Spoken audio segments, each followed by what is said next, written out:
Hey everybody, welcome back. All right, so if you're new to the channel, go ahead, click on subscribe, and also click on the playlist. It'll get you up to speed as far as why we're taking this machine apart.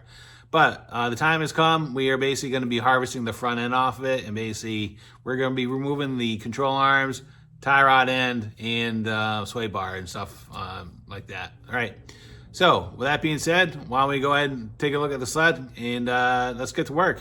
All right, so here's the sled. We'll just do a quick walk around. It's a 2012 Polaris Adventure Switchback 600 with the Fox shocks in the front, the Walker Evans in the back, and then we have the Walker Evans front track shock, right?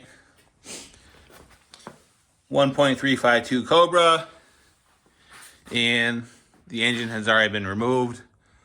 No windshield, handlebar setup as mirrors. Plastics are in good shape. It's got a good bumper. Skis are in good shape, right?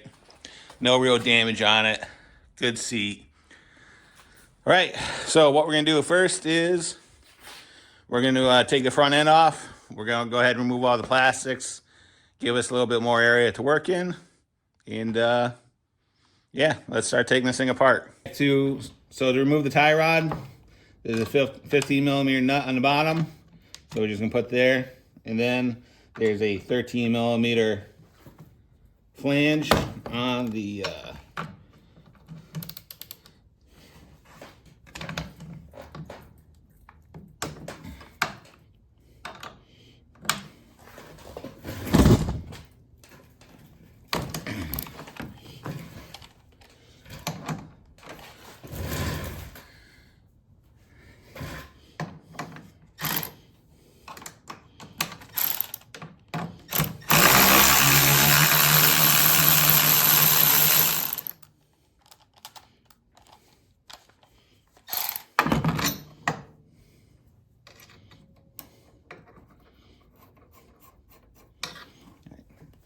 next thing we're gonna do is we're gonna move the sway bar end link, and this is just held on by a 13 millimeter bolt and nut on both sides.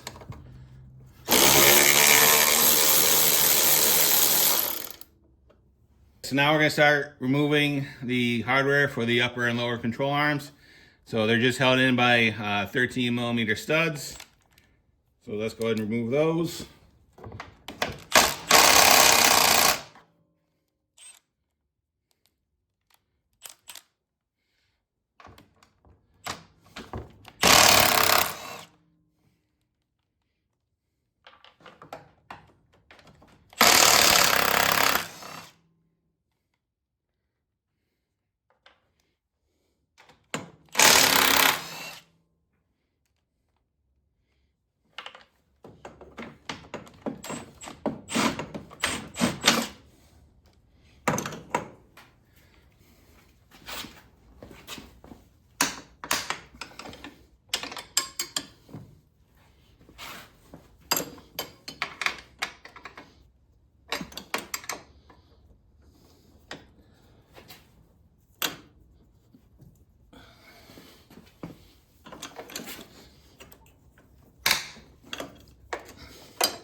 So we've removed all the nuts from the studs holding the upper and lower control arms.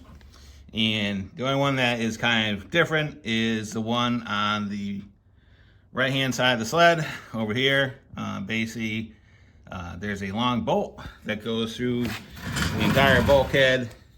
And basically, all you have to do is basically put a wrench on that, take the nut on the other side, and then you'll see that that just floats in there. And then what we'll do is when come over to do this side, we'll just kind of pull that bolt out.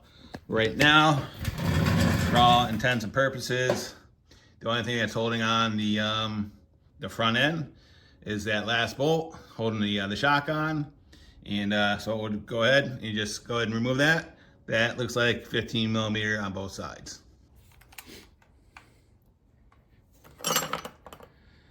All right, so what we're gonna do is we're just gonna remove the top shock mount bolt, and Polaris was kind enough to give you a access hole. So all you have to do is just remove that plug, and then it's gonna allow you to come in there with a 15mm wrench, put that on the nut, come through the access hole,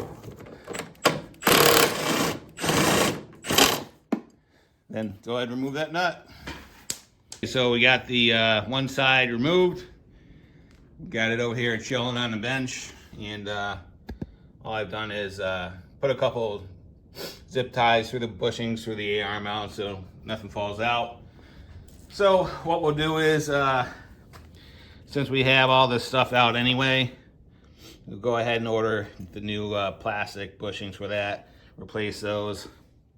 I also got a bad missing shock bushing up here, so we'll go ahead and replace that, do that while we're out, and then we'll go ahead and check out the shock, see how that's doing. As far as removing the tie rod, it's pretty simple. All we're gonna do is basically unthread it from the heim joint, and all we're gonna do is we're gonna just loosen up that jam nut that's right there, and then once that's loose, we'll be able to unscrew the tie rod right from the bulkhead.